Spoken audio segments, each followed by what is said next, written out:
Welcome back to the third and final segment of Morning Matters right here at Memorial Park. And as promised, we have Milton Palacio.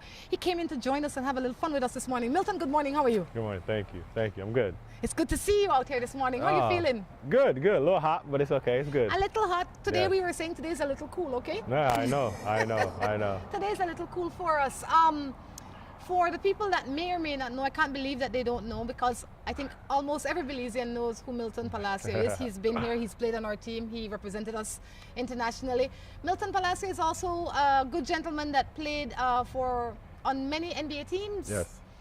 He's the first Belizean of full Belizean heritage, I mean both mother and father, that played in the NBA. Milton, what was your experience like coming to represent a country that you did not necessarily grow up in, but you, I would imagine, felt full Belizean? Because when you have two Belizean parents living in California, you have to feel full Belizean. Yeah. What was it like coming home and representing us? It was good, because I think it was very nervous at first, not knowing what to expect, playing basketball, and I was in college, so I didn't know who was over here. I didn't know. I just knew some of the guys, names, and as a kid, my dad used to always get the mandala, and always the league, and then telling me about the league and the guys that were here. So I was a little nervous. I didn't think that was good enough to be, to play. So I'm gonna be totally honest with you. And I think when I came my first trip in college, I met Keith Acosta, and we played a little bit. But then coming for the national team, you don't know what guys are coming from LA and what guys are coming, to represent. It was an honor. I was proud and I was ready, but I was nervous. What was it like growing up in California with Belizean heritage? It was good, and it's crazy because I always tell kids that, I was a little embarrassed because of the way my parents talked and the way they, so everybody used to always think that we were Jamaicans and say things like that. But it was great, and my parents are, they're from Dungriga and they're Garifuna, so I was always growing up in, I was in a Garifuna, a little group. Playing the drums, singing. I knew all the songs and everything. So, we kept our, my dad, he was big, he was a proud Belizean. So we always kept our roots, and my mom always, cooked food, rice and beans, chicken and salad. So it was good. So on 19th, you would go out and you would celebrate the full Garifuna culture? Yes, I was an altar boy. As a kid, I was an altar boy for the mass. I know people don't believe all this stuff. I did it all. And playing the drums, and not the primera, the segunda. And even when I first came here this past week, I went down 19th to Dungriga. I always say to people that wherever you travel, you must take your culture with you, and you must take your roots, and you must be proud of it. And I would imagine, I have to say that your parents did very well with you, yes. That you feel fully Belizean regardless of where you are, and you recognize and appreciate the Garifuna culture. Now you're married, you have your own children. Yes. Do you pass down some of those traditions to them? I do. I definitely do. A lot of things that that we did and we had as a kid. I can make fried jack, so I make it for my kids. And I was always I told my daughter, she's 7. I said I used to call it pancake, but I remember the first time my mom made it, I got upset because I thought it was American pancake she was making, but she was making fried jack. So she always used to tell that story to everybody. But I do, and my kids, they love Andy Palacio. They listen to the music and things like that. And I always try to let them know that where they're from and where I'm from, and definitely where their grandparents are from. You're married to an American, another Caribbean person, a Belizean. Who are you married to? A Lucian. She's a Lucian. You're married to a Lucian girl. Yes, well, good morning to all the people in St. Lucia, all right? What is the mixture like in terms of, we're both Caribbean people, but we all have different culture to some degree, and we have different beliefs and different food. It must be that party in your house. Yeah, and it's good. I mean, they eat rice and beans, but they call it rice and peas, and they eat the stewed chicken, plantain, everything, pigtail, stewed beans. So I don't skip a beat at home, so it's good. And they're a little different. They speak a little more French Creole, so a little more Haitian, but her mom does, my mother-in-law. But as for the food-wise and everything, and with the culture, and they're always intrigued with my culture, and my kids go back to St. Lucia. I haven't been there as yet, so I'm waiting to go back. All right. What are you doing here this time? Here I'm coaching. I'm head coaching the Belize national team, getting our guys ready for a tournament in Nicaragua, Olympic committee tournament. So it's to qualify for the Pan Am Games and just to keep qualifying. and I'm very excited, and it's challenging, but I'm ready for it. I'm excited about it. How they look? Well, we're not sure. We're gonna have a scrimmage tonight, so we're gonna see. We're gonna test ourselves tonight and see how it is. But the guys are learning. I mean, it's a big difference because they're learning, the system that I try to put in, and a lot of guys are not used to it. How kind of stern and how kind of disciplined I am, and I'm all about repetition. So it's good.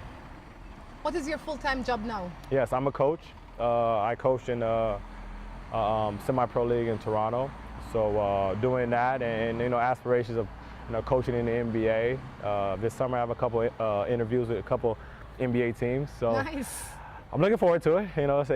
It's a little nerve-wracking, but I'm ready. This is something that I want to do, and it's something that I love to do. I love to be around the game of basketball. What would you say is your biggest achievement?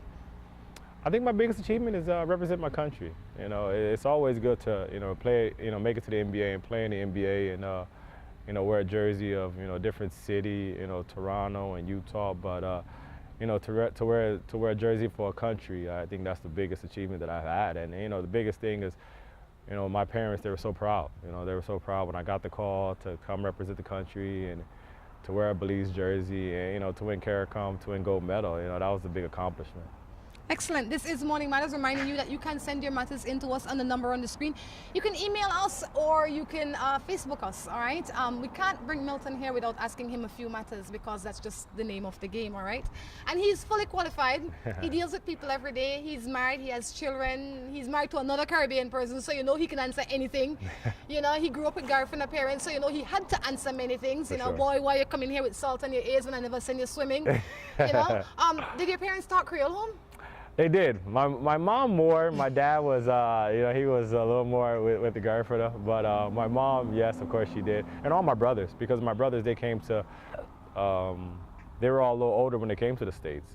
Myself and my sister, we were born in LA. She's 4 years older than me, but the rest of them, they were all just Long Creole. So you go around to talk Creole, Milton?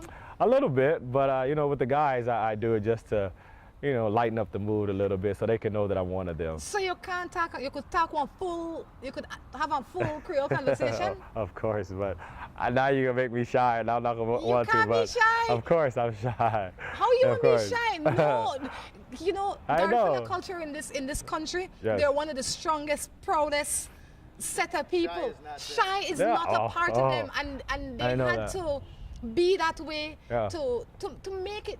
And now they're there, and Yeah. they don't have no shy bones. So I can't believe that you have one I shy bone. am. I think I'm my mother's child. She was. My mom was a very soft-spoken, Quiet lady? Quiet lady. So And then we change. I know, right? But I think I got it from her. So I'm more of the reserved kid. I was more of the. You really didn't hear me around the house, but you just saw me, and I was always, in the sport. So. What got you involved? I think my brothers. I think my older brothers. I have 5 brothers and 3 sisters, and they got me involved. And all my sisters, they played. And I had a best friend. He helped me. Forrest, his dad. They got me involved in basketball, football, baseball. I played every single sport. And my brothers played soccer, so I always wanted to play soccer, and they always made me juggle the ball. So, they played soccer in LA, and they played in the Belizean tournament. I mean, the Belizean league in LA. So it was good. How early in your life did you know what you wanted to do?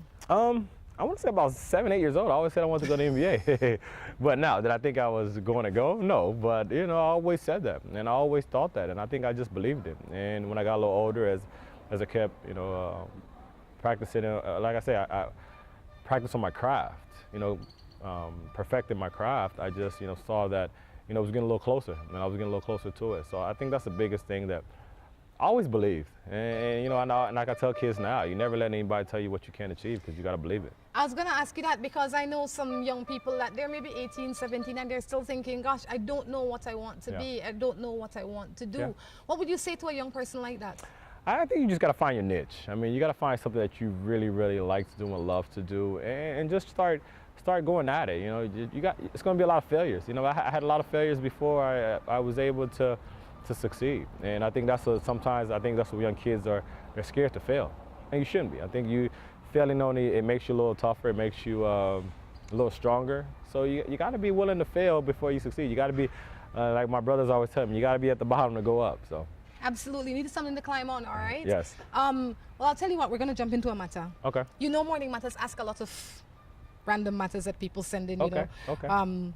They're mostly relationship based. Okay. So let me just scroll on this phone and find the first random one that pops up in my hand and see. All right, no, we don't call this number. You can only text. I've been married to a man for 7 years, and he came home the other day with signs of cheating. What am I to do? What are these signs? Now, yeah, first and foremost, what are the signs? I don't know, but she had signs, okay? Uh-huh. So she wants to know what to do. Wow. I mean, that's putting me in a tough position because now I don't know if I have to side with the men or side with the women. You but, have to just give what you think yeah, would be the right thing. I think you gotta have an open relation. I mean, you have an open dialogue. You know, you gotta talk to him and see what's going on, and if you know something that he keeps, you know, denying, then you have to. I guess you have to go with your gut feeling. Sometimes your gut is corrupt from the last things you ate. So sometimes your gut is on point, and then sometimes it is not, because sometimes if Milton come home at midnight and he normally come home at 10, and the last boyfriend I had come home at midnight, and every time he come home at midnight I know he come from Sally's house, then I start to think Milton to come from Jane's house. But it could be that Milton gonna play ball, he may hang out with the boys, many things. I don't know what the signs are, but I say before you start to accuse, ask why you come home, whatever the sign is. Let's just say, I don't know, I can't imagine what the signs are unless he come home with somebody else's underwear that's not his. But if he comes home with whatever the sign is, before you say, Tom Jones, I think you are cheating, address what you have facts of. Yes. Why are you coming in at midnight? Why I see this text on your phone, or whatever it is. Why is she calling you honey? Why are you wearing a red panty when you left here with a red brief? I don't know what it is, but as opposed to accusing him, ask him. Yes. Give him the opportunity to say, you know, I bought these, I'm wearing them for you, they're really yours, I was trying to look hot for you. Of course, of course. You might believe as well as you might not believe, but give the man the opportunity to tell you something. Because you don't have no proof otherwise. True. Fair enough? Yes, fair enough. I think so too. One more. Yep, one more. I ask a lot of people this in the meantime though. What do you think? Well, I'm going to ask you this. Assuming that you are well behaved when you travel, or well behaved all the time, what keeps Milton Palacio true and solid and faithful? I think the biggest thing is saying there's nothing out there better. There's a, especially, you know, you have that bond with somebody. Me and my wife, we've been together 14 years. And I think that's the biggest thing is communication. I think if you have that communication, and I think that's the biggest thing that plays a part, because you have to know that whatever you do is not a direct effect on yourself or her, is especially on the kids also. So, you know, I think about that first and foremost. I think about my kids first. You have to think about your children. That's a good thing. A lot of times when people are out there cheating and misbehaving, they don't think about their children. They think, you know, Sally won't find out. They mostly think of their spouse or not think of their spouse. They don't think of the whole picture, and the whole picture is your children. You know, you have to be a good example to them. One more matter before you go, okay? Perfect. Okay, this one says, good morning, Rhonda. I've been thinking about leaving my partner. We've been together for 7 years. But the thing is that he doesn't put any effort into our relationship. We have children together. Everything is me. And I'm always wrong in his eyes. He even hits me for no reason. I feel very disappointed. Should I leave him? Yes. Yeah. Because he hits you. Yeah. For nothing else other than he hits you. Yeah. Violence is there's no room for violence anywhere, in any place, with the kids, without the kids, no room for violence. I think a man should never raise his hand to a woman, and that's just the way I was raised. I've never seen my father do that, so that's something that I believe in, and no matter what happens, I think you can. So I think you need to find a new place, a new relationship, and I think that you need to respect yourself and your children more, because if your children are seeing you going through that, you're sending them a bad message. You're sending them that if I don't behave a certain way, then your husband can beat you too, or your wife can beat you too, or you're not animals, all right? Not even animals people hit anymore. True. You understand? That is why we have the capacity to communicate verbally. Look, I don't like this, I don't like that. I'm gonna do this if you keep doing that. You understand? But you can't beat up on somebody, and you can't sit down and have anybody beating up on you. True. Milton, I don't want you to melt away out here. Right? I know, I it's so definitely hot. don't want you to Oh, melt away it's so out hot. here. But it was good. This is good. This is good. Anything that you would like to leave us with? Maybe a message for a young person out there. Well, like I said, I think in the beginning, I think the biggest thing is whatever you find your niche and whatever you believe in, you definitely can achieve it. I mean, me being a little young Belizean American kid, from South Central Los Angeles, not having everything that, I wanted, but I went out and just worked my butt off and worked my tail off, especially in the class and definitely in my sport. So I think the biggest thing is there is hope, and I just don't want people to always think like, oh, well, he was this tall, or he was that. No, I had to work for it, work for everything I had. So the biggest thing in everything you do, do it with a smile on your face. All right. What's your biggest dream? My biggest dream? Hey, if I could win gold for Belize again as a coach, that would be fun. I think just to, I think back then when we did it, the country was going crazy. The country was very good, and it was fun. And I think I want it more for the kids, the guys that I coach, and just for them. And I love to see smiles on their faces when I'm coaching them. What's the biggest thing that your parents ever did for you? I think taught me discipline. I think that's the biggest thing. And I think I remember my sophomore year of college, calling home and telling my dad thank you. And he wondered why. And I said, just thank you for how you raised me and how much discipline you showed me. Getting up early, getting up on time, being places on time. Just things like that, just the little things for them. And I was, like I said, I've been a kid that I didn't really need too much, and I've grown away. That's how I am now. Well, Milton, thank you for stopping in, and all the best. Hopefully you can bring us back gold. Hey, appreciate it. Thank you. Guys, until next time, we're going to encourage you to take care of yourselves and each other. This is Rhonda along with Milton Palacio. saying goodbye.